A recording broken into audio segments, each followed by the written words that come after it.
Welcome. In this tutorial, I'm gonna show you or teach you how to install Microsoft Teams on iPhone. So if you want to know how I did it, just keep on watching.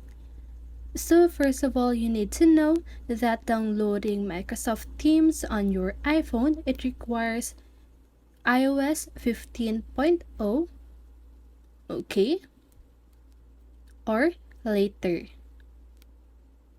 So now just go ahead and open your App Store and search for Microsoft Teams.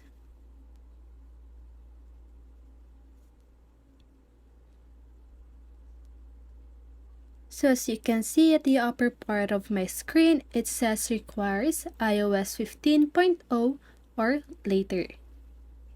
But on my device, I cannot get this application because I don't have the iOS 15.0 or later. So if you have that, just go ahead and click on the Get button, and that should install Microsoft Teams on your device. And that is how you do it. So I hope this video helped you, and if it did, make sure to like, subscribe, and hit the bell notification so you won't miss a video.